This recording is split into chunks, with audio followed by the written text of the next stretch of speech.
Oh, God. No. Not in my first class. You stink. You're contaminating this entire cabin. These passengers paid thousands. They shouldn't have to breathe the same air as you. I have a valid ticket, ma'am. And something's missing from my cart. Put a thief in first class, things disappear. I haven't taken anything. Shut your mouth! Filthy, disgusting liar!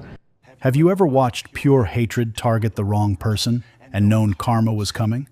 To understand what happened on that plane, you need to know who Terrence Brooks really is. Not the man Cynthia Hargrove saw, not the thief she invented in her head the moment she spotted dark skin in a leather seat, the real one. That morning started at 5:45 a.m., a Marriott hotel room near Dulles International Airport, Virginia. Late October. The kind of cold that sneaks under your collar before the sun comes up. Terrence stood at the bathroom mirror. Steam curled off the sink. He adjusted the knot on his navy tie, slow and precise. The suit was charcoal gray, pressed sharp enough to cut glass. His shoes, polished black Oxfords, caught the bathroom light like wet stone. On the desk sat a government-issued laptop inside a reinforced case, classified documents in a sealed folder, and his credential wallet, the one holding his FBI special agent badge and photo ID, tucked into the inner pocket of his blazer. Right side. Always the right side. Terrence had just finished a week-long classified counterintelligence debrief in Washington, D.C. 7 days of 14-hour sessions, reviewing intercepted communications, coordinating with foreign intelligence liaisons. The kind of work that never makes the news but keeps the country standing. He was tired. But the good kind of tired, the kind you earn. His phone buzzed on the nightstand. Victoria, his wife. Pediatric surgeon at Children's National Hospital. The woman who once performed a 9-hour operation on a newborn's heart and still came home asking him about his day. "You eat yet? I'll grab something at the airport." Terrence Allen Brooks, eat real food. He smiled. "Yes, ma'am. Come home safe. I miss you. Tonight, I promise." He hung up. His eyes drifted to a small framed photo propped against the lamp. His father, Raymond Brooks, a sanitation worker in Birmingham, Alabama. Big hands, gentle eyes. A man who woke at 4 a.m. every day for 31 years and never once complained. When Terrence was 16, he got invited to a scholarship interview at a boarding school in Connecticut. He owned one pair of jeans and 2 t-shirts. Raymond saved for 3 months, skipping lunches, picking up weekend shifts, to buy his son a suit. It was too big in the shoulders. The sleeves hung past his wrists. But when Terrence put it on, his father stood back and said, "Now they'll have to take you seriously." They almost didn't. The admissions officer looked at Terrence and asked if he was there to deliver something. Raymond's suit didn't fit, but Terrence's answers did. He got the scholarship, then college, then Quantico, then 16 years climbing through the FBI's most elite division. Raymond passed away 4 years ago. Heart failure. Quiet, like everything else about him. Terrence still carries that photo everywhere. Every hotel room, every assignment. A reminder of where the climb started. He zipped his bag shut, grabbed his blazer, headed for the door. Dulles International was already buzzing at 6:30 a.m. Terrence moved through TSA pre-check quickly. Government credentials cleared him in under 2 minutes. No pat-down. No secondary screening. The agents nodded at his badge and waved him forward. Gate C-14, Atlantic Crown Airlines, Flight 341. Destination, Chicago O'Hare. Boarding had just begun. Terrence scanned his first-class boarding pass. Seat 2A. Window. Booked through the Bureau's travel office. Standard protocol for senior agents on domestic reassignment flights. He stepped into the aircraft. The first-class cabin was small, 12 seats, 6 rows of 2, cream leather, warm lighting that hummed amber against polished wood trim. The air smelled like fresh espresso and something floral, maybe the hand lotion in the amenity kits. Most seats were already taken. White men in expensive suits. A woman with diamond studs scrolling through her phone. A silver-haired gentleman reading the Wall Street Journal. Terrence was the only black passenger in the cabin. He stowed his carry-on in the overhead bin, sat down, opened his novel, a worn paperback he'd been chipping away at all week, settled in. That's when he noticed her. Cynthia Hargrove, senior flight attendant, 22 years with Atlantic Crown. Blonde hair pinned tight, smile plastered on like paint on a cracked wall. She was handing out warm towels and pre-departure champagne to passengers in row 1. She glanced at Terrence. The smile vanished. She checked his boarding pass, then checked it again. She didn't double-check anyone else's. She moved on. Served the white man in 2B a glass of champagne. Terrence politely asked for water. "I'll get to you," she said. She didn't. Small things, tiny slights, the kind you feel in your chest but can't prove in a courtroom. Terrence noticed every single one. He said nothing. He'd spent a lifetime navigating moments exactly like this. He turned a page and kept reading. He had no idea what was coming. 20 minutes before takeoff. The cabin doors were still open. Passengers settled into their seats like cats curling into warm spots. Cynthia Hargrove stood in the forward galley, arms crossed, jaw tight. She hadn't stopped glancing at Terrence since he sat down. Every few seconds, her eyes slid back to seat 2A like a magnet finding north. It bothered her. His presence. The way he sat there, comfortable, unhurried, turning pages like he owned the seat. Like he had every right to breathe the same recycled air as the rest of her cabin. She couldn't stand it. Then she found her excuse. The amenity kits. Small leather pouches Atlantic Crown provided to first-class passengers. Sleep mask, lotion, earbuds, lip balm. 12 kits loaded onto the cart before boarding. She counted them now. 11. One missing. Her eyes snapped to Terrence. Instant. Automatic. Like a reflex, she didn't even bother questioning. She straightened her blazer, smoothed her hair, and walked straight past row 1, past the white woman in 1B, past the silver-haired gentleman who'd been reaching into overhead bins all morning, straight to seat 2A. "Excuse me." Terrence looked up from his book. "Sir, I need to ask you something." Her voice was clipped, loud enough for 4 rows to hear. "One of our premium amenity kits is missing from the cabin. Have you seen it?" Terrence closed his book, one finger holding his page. "No, I haven't." Cynthia didn't move. She stood over him, arms folded tight against her chest. Her eyes traveled from his face to the overhead bin, then back again. "Would you mind if I checked your bag?" "I'd prefer you didn't. I haven't taken anything." "It's standard policy, sir. I need to account for all cabin inventory before we push back from the gate." Her voice was coated in something sweet and false, like sugar poured over cracked glass. But the accusation underneath was sharp as a blade. Terrence knew this game. He'd seen it play out 1,000 times before. The polite request isn't really a request. The reasonable tone hiding an unreasonable assumption. Ask nicely first. Escalate if they refuse. Either way, the outcome is already decided. "Ma'am, is there a reason you're asking me specifically?" The question caught her off guard. Her smile flickered. She recovered fast. "I'm asking everyone." She wasn't. She hadn't approached a single other passenger. Not the man in 1A who boarded with 2 oversized bags. Not the woman in 3A rummaging through the overhead bin for 10 minutes searching for her neck pillow.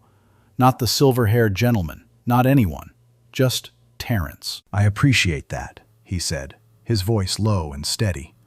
"But I'm going to decline. I haven't touched anything that doesn't belong to me." Something shifted behind Cynthia's eyes. The sweetness cracked clean open. What sat underneath was cold, hard stone. She leaned in, close enough for him to smell her perfume. Sharp, floral, too much of it. Close enough for him to see the vein pulsing at her temple. "Sir, let me be very clear with you." Her volume climbed, not a shout, something worse, the kind of loud music designed for an audience. "An item is missing from this cabin. You are the only passenger I have not been able to verify. If you refuse to cooperate, I will have no choice but to involve you in security." Every word was calculated. Every word was a trap. She wasn't asking anymore. She was putting on a show for the 11 passengers now watching from their leather seats with wide, attentive eyes. The woman in 1B set her phone down. The silver-haired man lowered his Wall Street Journal. A businessman in 3B leaned forward in his seat, frowning hard. Not at Cynthia, at Terrence. That was the trick. The accusation did its work the moment it left her mouth. Evidence didn't matter. Proof didn't matter. She pointed a finger, and the verdict landed instantly. Guilty until proven innocent. 12 jurors in cream leather, and not a single one asked to see evidence. Terrence felt it. That old familiar tightening in his ribs. The same feeling he'd carried since he was 16, standing in an oversized suit in front of a white admissions officer who assumed he was there to deliver a package. He breathed. Slow. Through the nose, out through the mouth. "Ma'am, I've answered your question clearly. I don't have your amenity kit, and I'm not going to allow you to search my personal belongings without any cause." Cynthia straightened up to her full height. Her nostrils flared wide. 2 red patches bloomed on her cheeks. Not embarrassment. Rage. The rage of a woman who simply was not accustomed to hearing the word no from someone who looked like Terrence. "Fine," she said. The word landed like a slap across bare skin.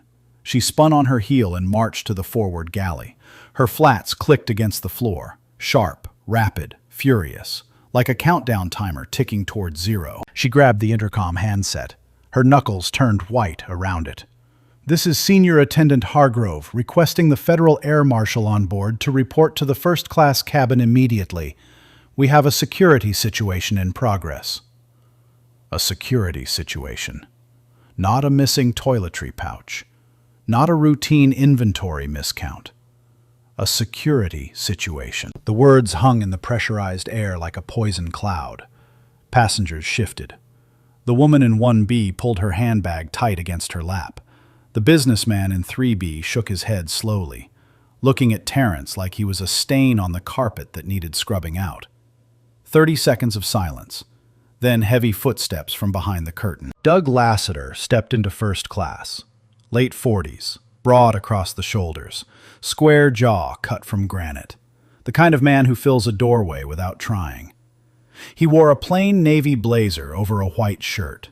No visible badge, but his posture said everything. Feet planted wide, hands loose at his sides, eyes already scanning for trouble. Cynthia intercepted him in the galley. She leaned close, voice low, but the cabin was small and quiet. Terrence caught pieces. The passenger in 2A became hostile when I confronted him. Refused to cooperate with a routine check. I believe he took something from the cabin. Every fragment was a lie. Terrence had not raised his voice, had not stood from his seat, had not made one aggressive gesture. He said no, politely, clearly, and Cynthia had translated that into hostile and uncooperative. Because in her world, a black man declining a white woman's demand was threat enough. Doug listened, nodded once. His jaw set tight like a locked door. He didn't ask what was missing, didn't ask how much it was worth, didn't ask whether anyone else had been questioned.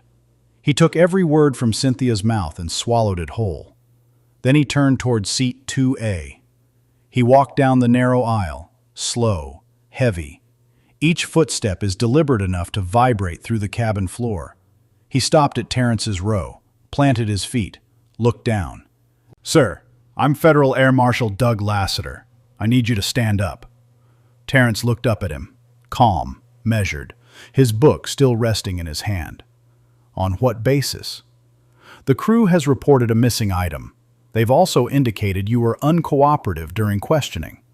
I need you to stand so we can resolve this quickly." "I have been entirely cooperative. I answered every question she asked.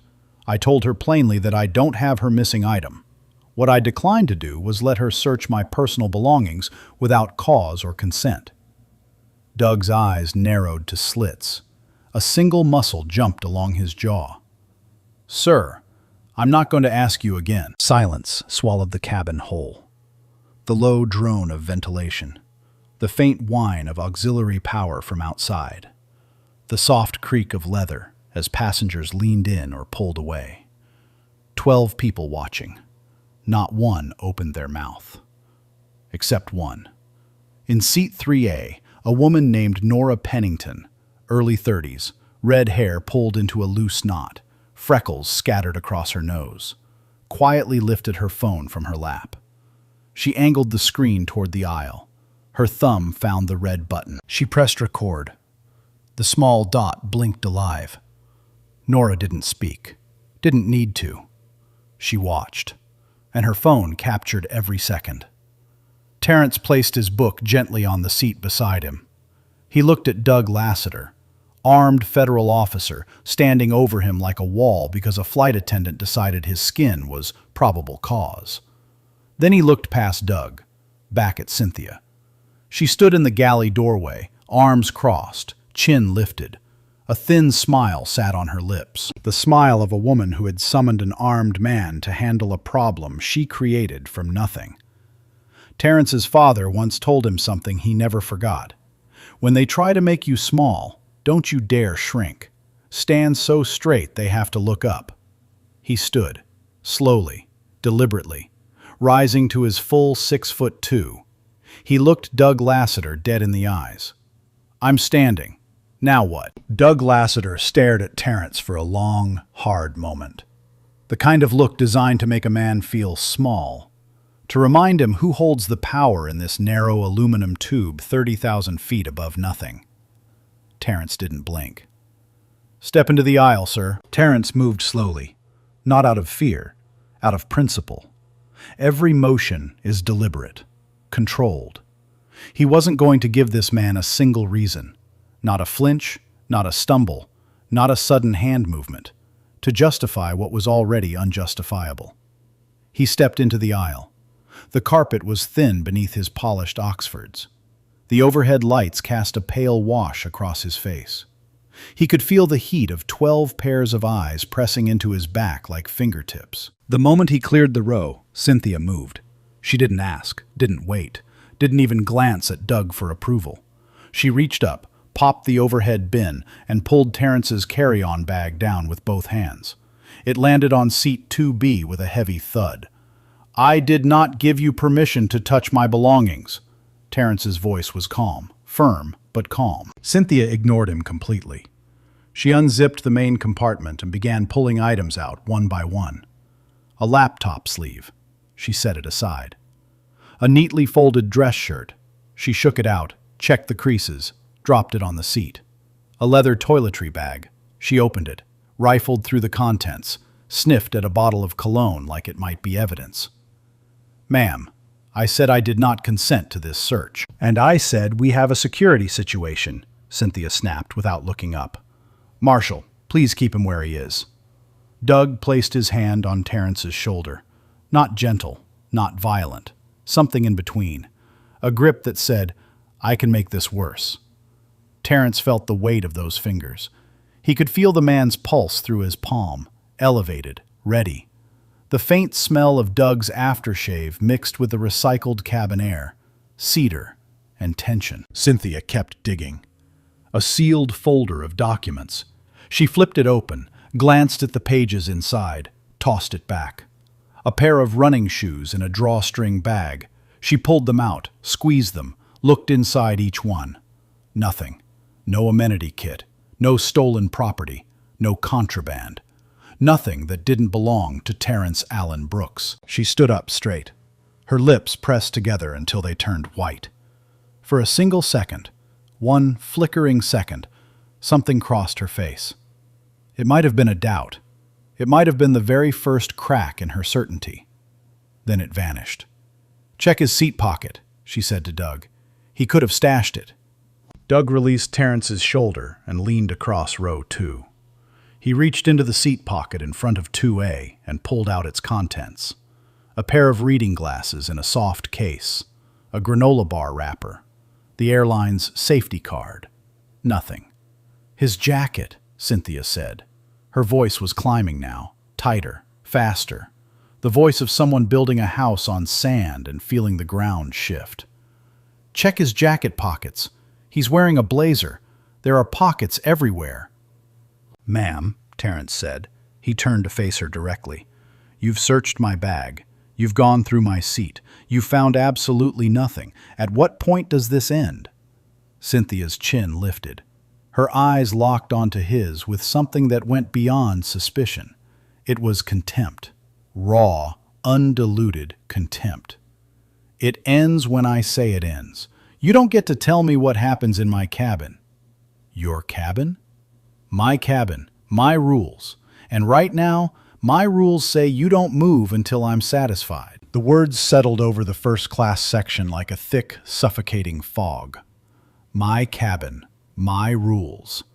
Words that had nothing to do with airline policy and everything to do with power. Who has it? Who doesn't? And who gets to decide? Doug stepped back toward Terrence. His hand found Terrence's arm, just above the elbow, and gripped it. Firm. Controlling. The hold of a man moving a body, not talking to a person. "Sir, just cooperate and this goes faster for everyone." "I have cooperated. I've answered every question. I've allowed you to search my bag without consent. I've stood in this aisle while she tore through my personal belongings, and nothing has been found." "Just let her finish." "Finish what? There's nothing left to search." From row 4, a voice, male, white, impatient. "For God's sake, buddy, just let them check and sit back down. You're holding up the whole plane." Terrence turned his head toward the voice. A heavy-set man in a blue polo shirt, arms crossed, face flushed pink with irritation. Not at Cynthia, not at the situation, at Terrence, for having the audacity to resist. The woman in 1B clutched her handbag against her chest. Her knuckles had gone white. She wasn't even looking at Terrence anymore. She was looking past him, through him, like he'd already been convicted and was simply awaiting removal. An older woman in row 5 stared at her lap. Her mouth was drawn tight. She looked uncomfortable, maybe even guilty, but she said nothing. Her silence was its own verdict.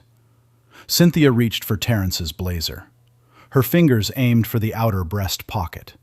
Terrence shifted, not aggressively, not suddenly, just a calm half-step sideways.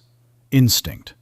The instinct of a man protecting the last shred of his dignity. Doug's grip tightened instantly. His fingers dug into Terrence's bicep hard enough to leave marks through the fabric. "Do not move." The words came out low, quiet, but edged with something dangerous. A warning wrapped in a threat. "I'm not resisting," Terrence said. His voice didn't waver, not even slightly. "I shifted my weight, that's all." "I said don't move. Keep your hands where I can see them." Terrence raised both hands slowly, palms open, fingers spread. The universal gesture of "I am not a threat." He stood in the aisle of a first-class cabin, arms raised, surrounded by passengers who paid $3,000 for comfort and champagne, and not one of them saw anything wrong with the picture in front of them. A black man, hands up, guilty of nothing. Cynthia, emboldened now, reached into his outer blazer pocket. Empty. She patted the lower pockets. Empty. She checked the inner left pocket. A pen, a stick of gum. Her hand moved toward the inner right pocket. Terrence's jaw tightened. That pocket held his credential wallet, his FBI badge, his photo identification.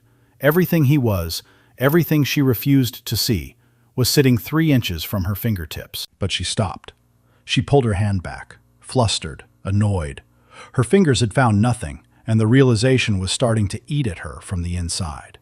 "It's not here," she muttered. Not to Terrence, not to Doug, to herself.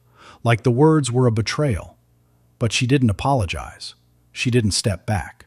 She didn't release the accusation she'd poured into the air like gasoline.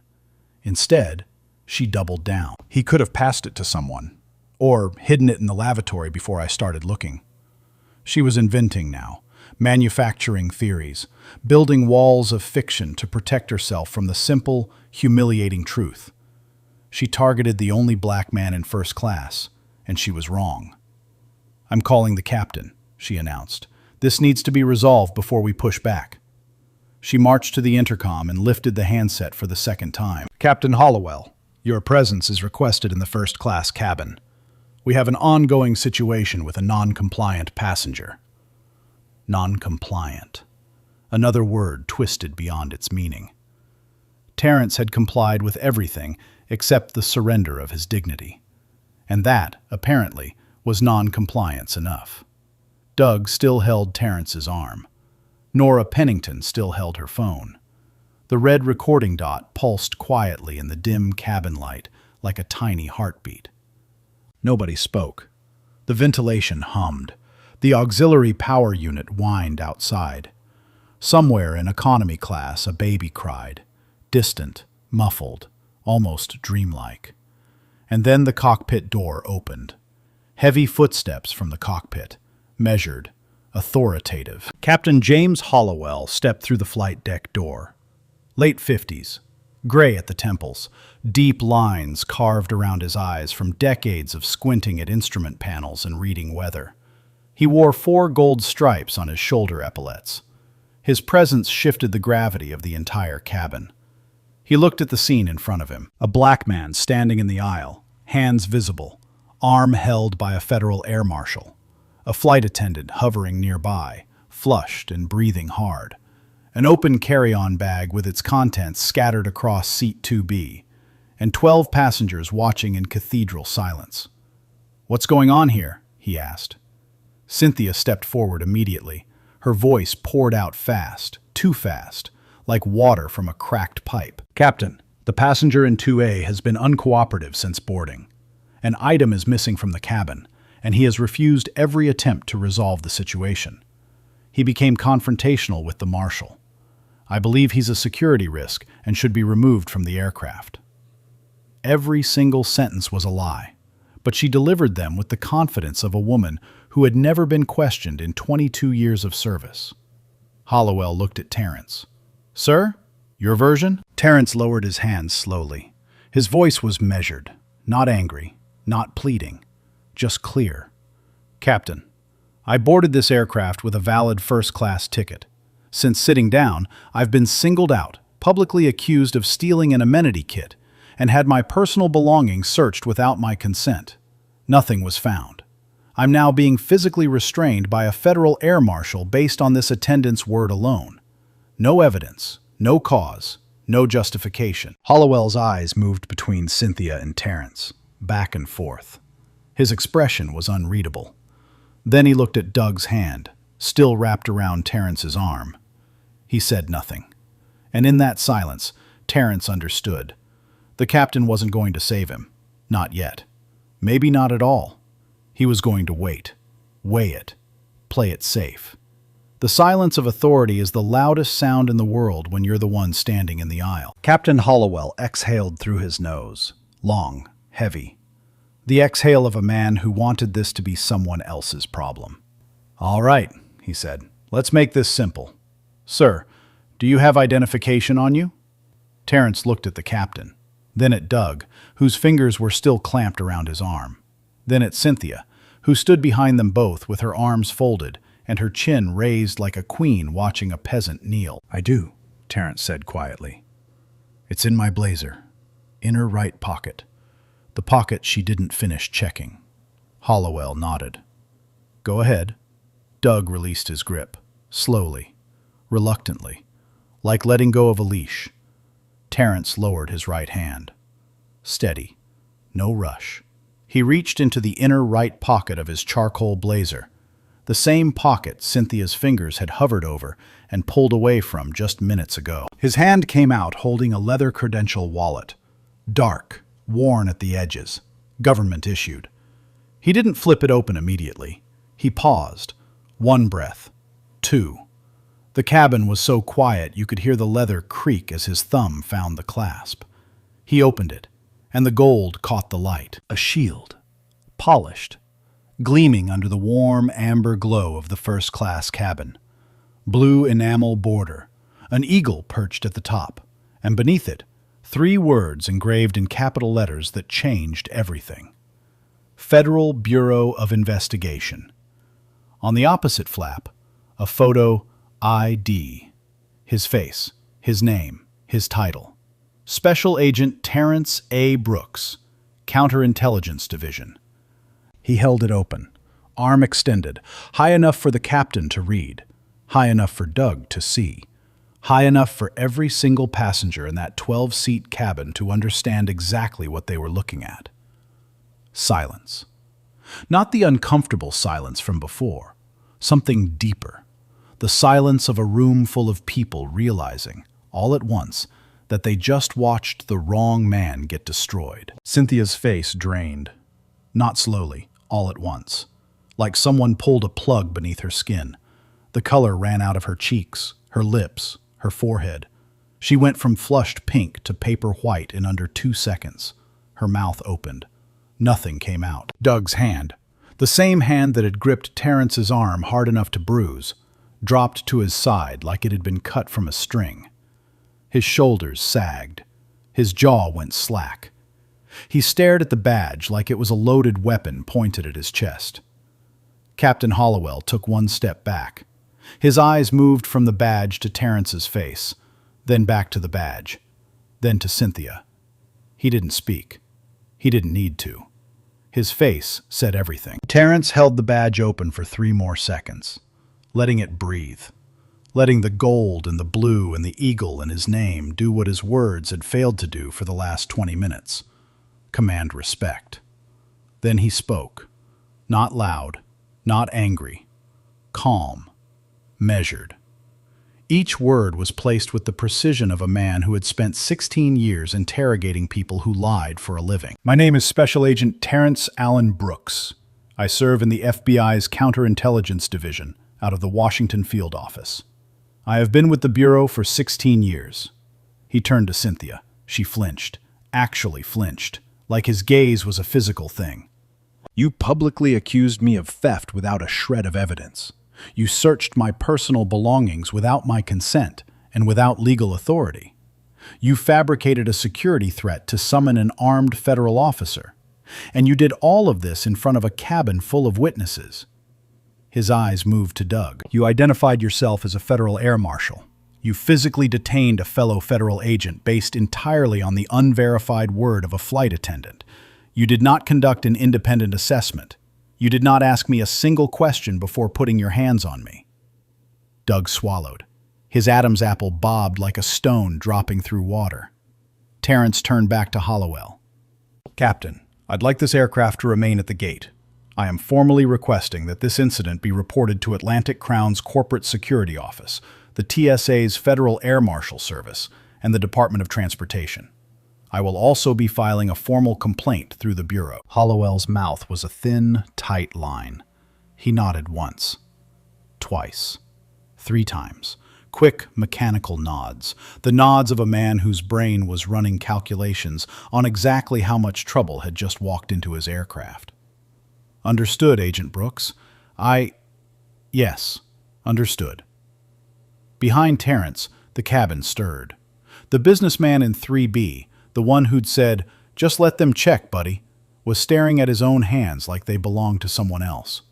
His face had gone the color of old milk. The woman in 1B, slowly, quietly, set her handbag back on the floor. She couldn't look at Terrence. She couldn't look at anyone. The older woman in row 5, the one who'd stared at her lap and said nothing, pressed her hand over her mouth. Her eyes were wet. And in seat 3A, Nora Pennington lowered her phone an inch. Her eyes were wide. Her lips were parted. The red recording dot still blinked.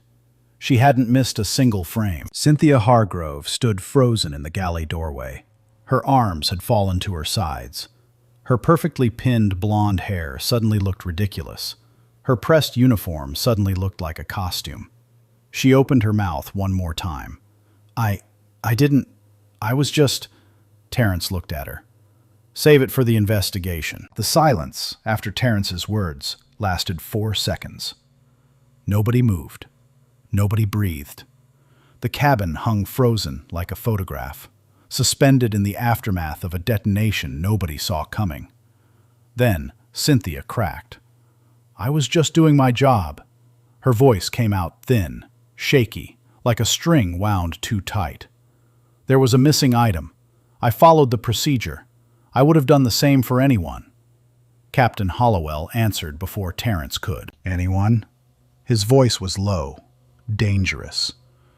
"Cynthia, did you ask a single other passenger to have their bags searched?" Silence. "The gentleman in 1A? The woman in 3A? Anyone?" Cynthia's mouth opened and closed, a fish on dry land. The situation indicated nothing. You searched for one passenger. One. Cynthia's eyes darted to Doug, desperate, reaching for her last ally. "The marshal agreed with my assessment. He was the one who—" Doug cut her off fast, like a man kicking away a grenade. "You told me he was hostile. You said he stole something. I acted on your report." "I didn't say he stole your exact words. I believe he took something from the cabin." The alliance shattered like cheap glass. Two people who stood shoulder to shoulder 60 seconds ago now pointed fingers with the frantic energy of drowning swimmers pushing each other under. Terrence watched, arms at his sides, face unreadable. He'd seen this exact moment 100 times in interrogation rooms. The instant co-conspirators realize the ship is sinking and there's only one life vest.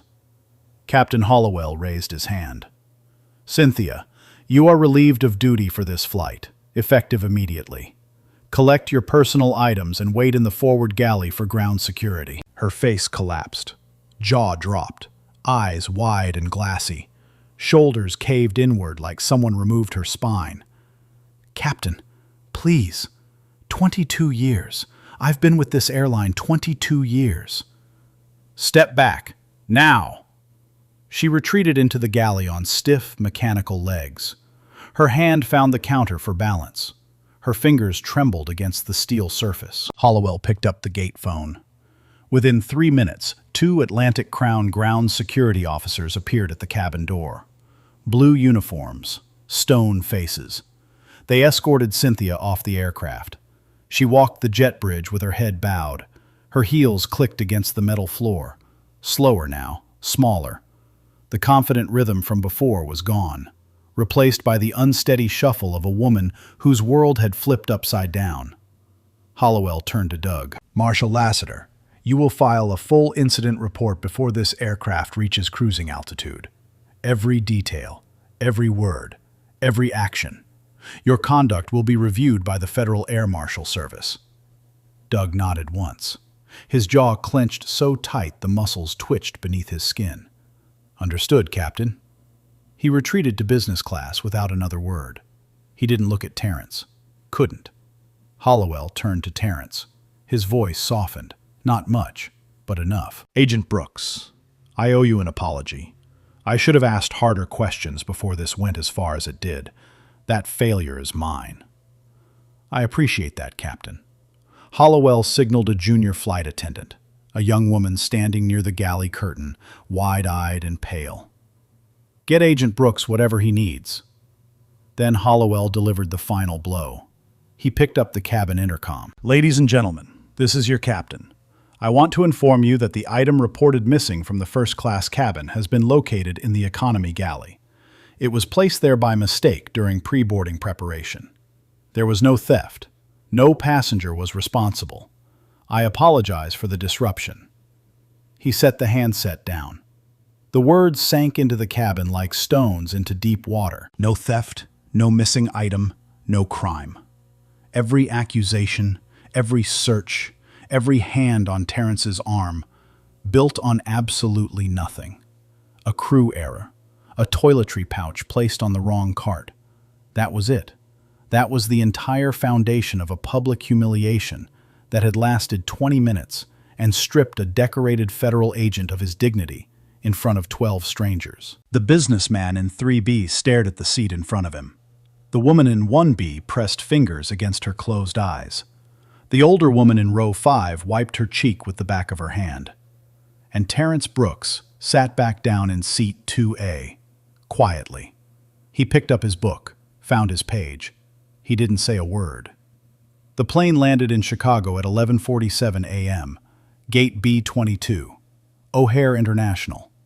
Terrence collected his bag, the one Cynthia had torn apart, and walked off the aircraft without looking back. But this story was far from over.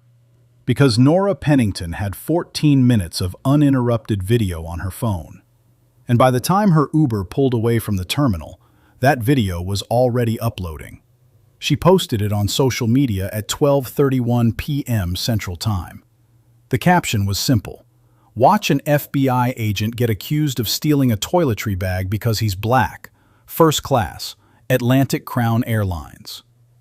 By 2 p.m., the video had 500,000 views. By 6 p.m., 2 million. By the following morning, 12 million.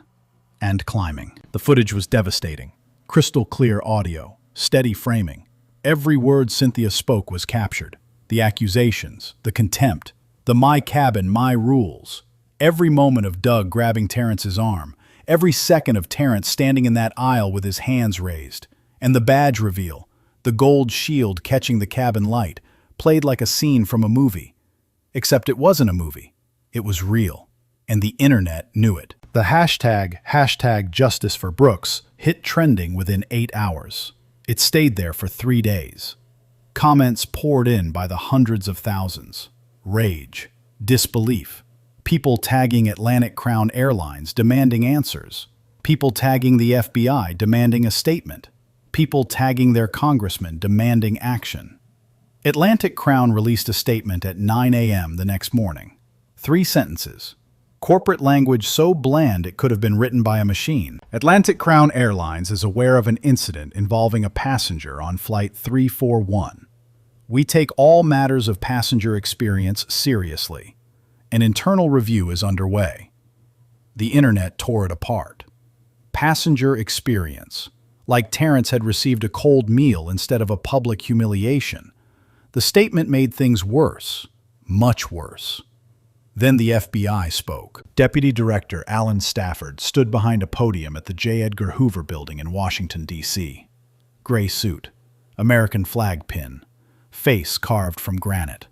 His statement was brief and devastating. He confirmed that Agent Terrence Brooks was a decorated 16-year veteran of the Bureau's Counterintelligence Division. He confirmed that Agent Brooks had been traveling on official business. He confirmed that the Bureau had reviewed the video and considered the treatment of its agent to be deeply troubling. Then he said the sentence that changed everything. The FBI is formally requesting that the Department of Transportation open a civil rights investigation into Atlantic Crown Airlines. We are also coordinating with the TSA regarding the conduct of the federal air marshal involved in this incident. This was no longer a viral video. This was a federal matter. The Department of Transportation's Office of Aviation Consumer Protection launched a formal investigation within 48 hours. Investigators subpoenaed Atlantic Crown's internal records, crew complaints, passenger feedback, disciplinary files. What they found was worse than anyone expected. Cynthia Hargrove had 3 prior complaints from passengers of color. 3. Filed over the past 6 years. One involved a black businessman she'd accused of using a stolen credit card at the onboard duty-free. Another involved a Latino family she'd tried to move from premium economy to basic economy, claiming their tickets were system errors. The third involved a South Asian woman she'd refused to serve a meal, saying the passenger had already eaten. She hadn't. 3 complaints.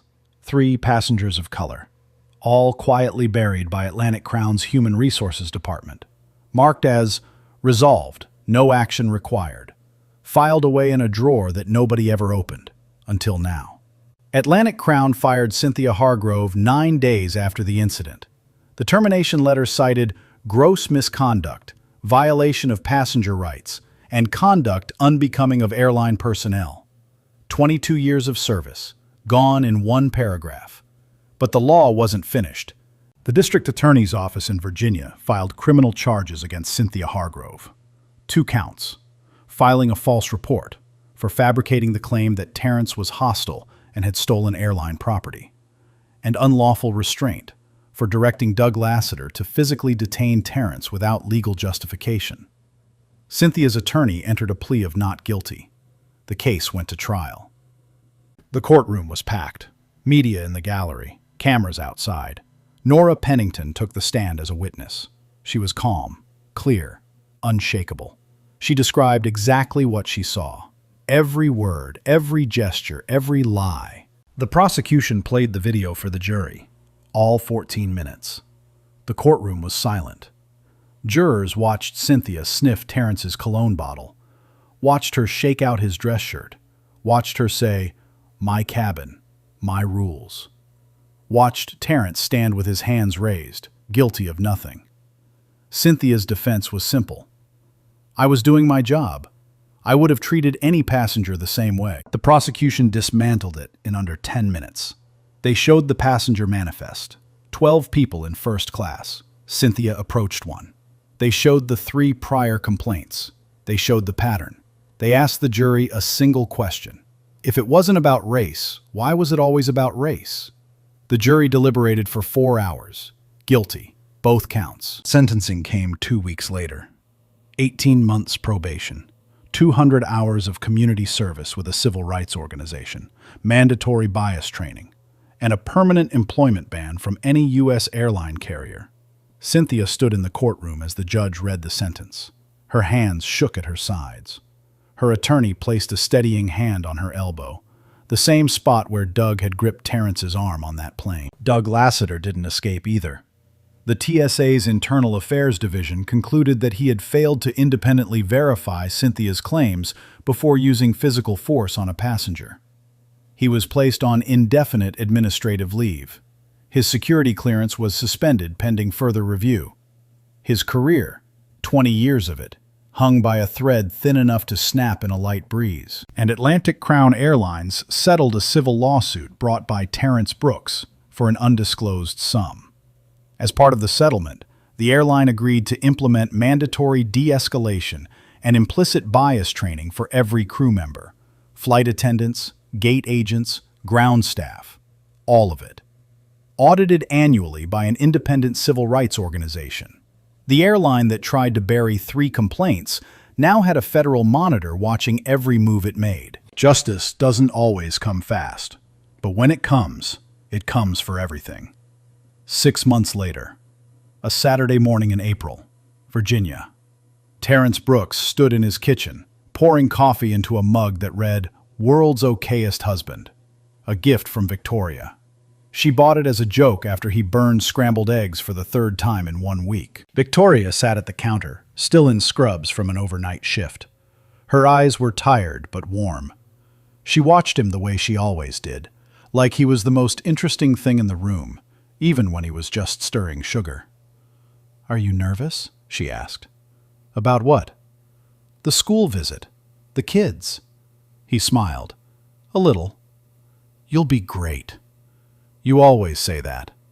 Because it's always true." He kissed her forehead, grabbed his keys, walked out into the spring air. The cherry blossoms along their street were blooming, pale pink against a blue sky so clean it looked painted. Life had changed since Flight 341. Not in the ways people assumed.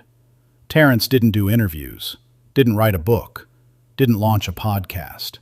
He went back to work, quietly, the same way he did everything. He'd been promoted to supervisory special agent. The paperwork had been in motion before the incident, but the Bureau fast-tracked it afterward.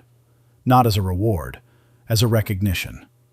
16 years of service, hundreds of cases, a man who kept his composure when every reason in the world told him to lose it. That morning, Terrence drove to Dunbar High School on the south side of the city. Predominantly black students, underfunded, overcrowded, the kind of school that rarely got visits from anyone wearing a suit unless they were there to shut something down. He walked into a gymnasium that smelled like floor wax and old sneakers. 60 kids sat on the bleachers, some slouched, some whispering, a few with their arms crossed, already skeptical. He didn't give a speech.